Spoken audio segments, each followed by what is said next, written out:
মাননীয় প্রধানমন্ত্রী জনাব তারেক রহমান সত্যিই কি এক ইতিহাসের জন্ম দিলেন? হ্যাঁ, হয়তো তাই।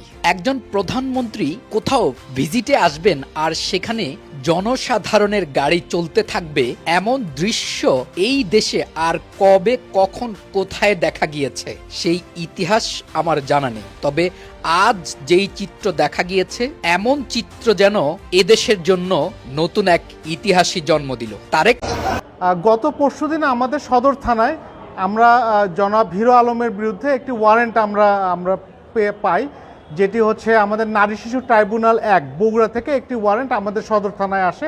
আমরা এই ওয়ারেন্টে আমাদের কাছে সদর থানায় আসে। এরই প্রেক্ষিতে আমরা আসলে আজকে জানতে পারি যে জনাব হিরো আলম তিনি আসলে বগুড়ায় এসেছেন। আমার তো নেচে খাওয়া লাগে না, আমার কিছু গচ্ছিত টাকা আছে, সেখান থেকে যেটা আসে তাই দিয়ে আমি চলি, আমি তাই দিয়ে চলি। কেউ বলতে পারবে যে মিডিয়া থেকে আমি 1 টাকা ইনকাম করছি? কেউ প্রমাণ দিতে পারবে? আমি একটা বিজনেস শুরু করছি, আলমকে একটা কথা বলছি, আমি তোমাকে মাসে মাসে টাকা দিব, তাও তুমি এই ভিডিওগুলো কাউকে দিবা না। বিএনপি থেকে নির্বাচিত কোনো সংসদ সদস্য সরকারি সুবিধা নিয়ে ট্যাক্স ফ্রি গাড়ি আমদানি করবেন না এবং প্লট সুবিধাও নেবেন না। ইসলামকে যুব জামাত, শ্রমিক জামাত, কৃষক জামাত, গার্মেন্ট জামাত, এরকম বিভিন্ন রকম জামাত নাম দিয়া দল তৈরি করতে হবে। মহল্লায় মহল্লায় অফিস লাগবে। হ্যাঁ ভাই, একদম মাঠ পর্যায়ে ঢুকে যেতে হবে। আসসালামু আলাইকুম, নতুন একটি নিউজে আপনাকে স্বাগতম। দর্শক, ইতিমধ্যে আজকের ভিডিওর সারাংশ দেখে বুঝতে পেরেছেন ওটা কতটুকু গুরুত্বপূর্ণ তথ্যবহুল আলোচনা হতে যাচ্ছে। তাই অনুরোধ থাকবে ভিডিওটি না টেনে ধারাবাহিকভাবে দেখতে থাকুন। আর ইতিমধ্যেই যারা আমাদের চ্যানেলটি সাবস্ক্রাইব করছেন তাদেরকে অসংখ্য ধন্যবাদ। যারা এখনো আমাদের চ্যানেলটি সাবস্ক্রাইব করেনি, চ্যানেলটি সাবস্ক্রাইব করে ভিডিওতে একটি লাইক দিয়ে চলুন দেখে আসি আজকের ভিডিওর বিস্তারিত।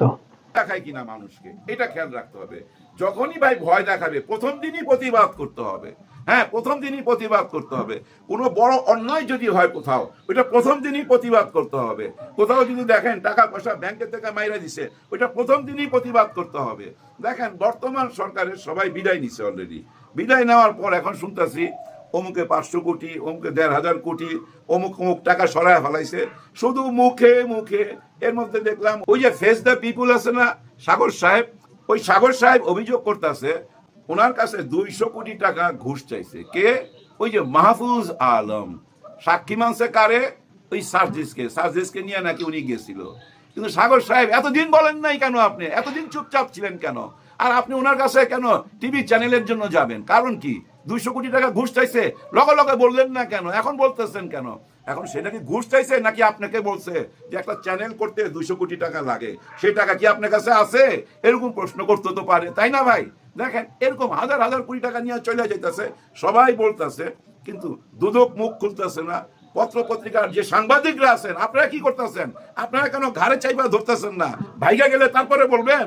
তখন যদি বলেন তখন মনে করবো যে আপনারা টাকা খাইছেন, খায় চুপচাপ ছিলেন, ভাইগা যাওয়ার পর বলতেছেন।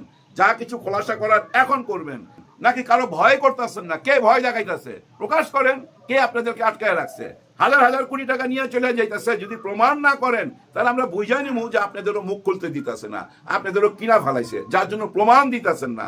আর ওনাদেরকে যারা ধরতেছে না আমরা ধৈর্য নেবো, তাদেরকেও টাকা দিয়ে কিনা ফেলাইছে, দুদক টুদক সবই টাকা দিয়ে কিনা ফেলাইছে।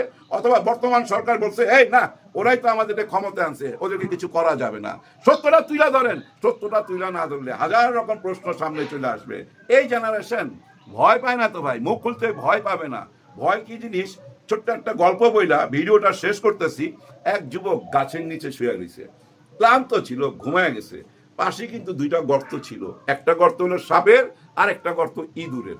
ওই সাপটা আবার বাইরে দেখে যে একটা যুবক ঘুমায় রয়েছে, বিশাল দেহ, ঠিক আছে। ভয় আবার ওই গর্তের মধ্যে ঢুকে গেছে। ওই গর্তের মধ্যে ঢুকতে যায় তার লেজটা ওই যুবকের পায়ের মধ্যে টাচ করে।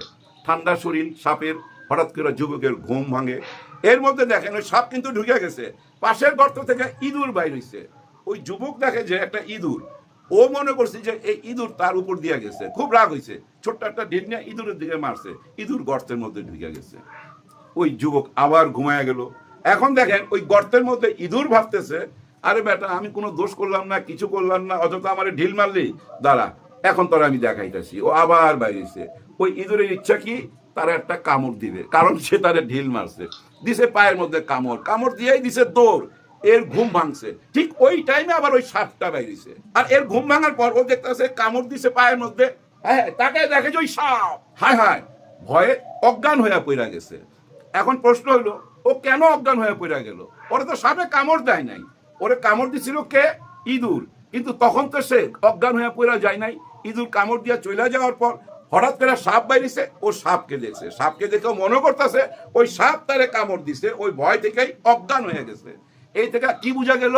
ভয়, ভয় মানুষকে না কাহিল করে দেয়, অস্থির করে দেয়, অচল করে দেয়। ভয় পাওয়া যাবে না ভাই কাউকে, ভয় পাওয়ার কোনো কারণই নাই, কারণ এটা একটা স্বাধীন বাংলাদেশ। আমরা কথা বলবো, সত্যি কথা বলবো, দেশের জন্য কথা বলবো। কেউ আমার শত্রুও না, কেউ আমার মিত্রও না। চাওয়া পাওয়ার কিছু নাই ভাই, আমরা চাওয়া পাওয়ার কিছুর জন্য কথা বলি না। বিশেষ করে আমি কোনো উদ্দেশ্য নাই আমার যে আমি একটা কিছু আশা করতেছি এই জন্য এই বক বক করি, তা না ভাই। যদি তাই হয়তো আমার অনেক সুযোগ ছিল। কারণ কি জানেন, আমার টোটাল ব্যাকগ্রাউন্ডটাই ছিল ওই বিএনপির সাথে, কারণ আমার ওয়াইফ বিএনপির সাথে জড়িত ছিল, বেগম খালেদা জিয়ার সঙ্গে রাজনীতি করছে। কিন্তু আমি ওই পথে কেন যাই নাই? অবস্থা দেখা, ওনাদের কার্যকলাপ দেখা, গত 1.5-2 বছরের কার্যকলাপ দেখা, এর আগে সবই ঠিক ছিল, কিন্তু বর্তমান অবস্থা দেখে আমার কাছে আমার মন ভেঙে গেছে, এই জন্য আমি যাই নাই। আমি অন্য একটা দল বেছে নিছি, এটাই চরম সত্যি কথা। ওইখানে থাকলে কি পাইতাম? হয়তো আমার এখন সেন্সর বোর্ডের মেম্বার বানাই দিত, মাসে মাসে 1.5-2 লাখ টাকা পাইতাম, ওই টাকা দিয়া ঘোড়ার ডিম হইতো। এই কথাগুলো কেন বললাম? অনেককে দেখতেছি হাওয়া বদল হয়েছে, তো সুরও চেঞ্জ করতেছে, অনেক ভালোবাসা দিবার চেষ্টা করতেছে, কারণ বিএনপি ক্ষমতায় আসছে, এখন বিএনপির সঙ্গে থাকতে হবে। আগে কিন্তু অন্য দলে ছিল। আমি এদেরকে কি মনে করি জানেন? ওই যে খড়কুটা, ধুলাবালি মনে করি। যখন দেখবেন খুব জোরে হাওয়া আসে না, তখন হাওয়ায় কি উড়ে নিয়ে যায়? ধুলাবালি, খড়কুটা, টিস্যু, ময়লা কাগজপত্র। এরা ঠিক সেই ময়লা কাগজপত্র, যেদিকে হাওয়া সেদিকে ছুটে। এই অনলাইনে আসি ভাই অনেক দিন যাবত, প্রায় 4-5 বছর হয়ে গেছে। আগে সিনেমা নিয়ে কথা বলতাম, এখন এসে ভাই এই 5ই আগস্টের পর এই ছাত্র জনতা যে মুখ খোলার স্বাধীনতাটাই না দিছে, ওই স্বাধীনতাটা ভোগ করতেছি, কথা বলতেছি। এখন বর্তমান সরকার সেই কথা বলার অধিকার যদি রাখে, কথা বলবো, আর যদি কণ্ঠ চাইপা ধরে, তখন কি করব? তখন আপনাদের সঙ্গে নিয়ে আবার চিৎকার করব, আবার প্রতিবাদ করব। সবার জন্য সবাই দোয়া করবেন। আল্লাহ হাফেজ।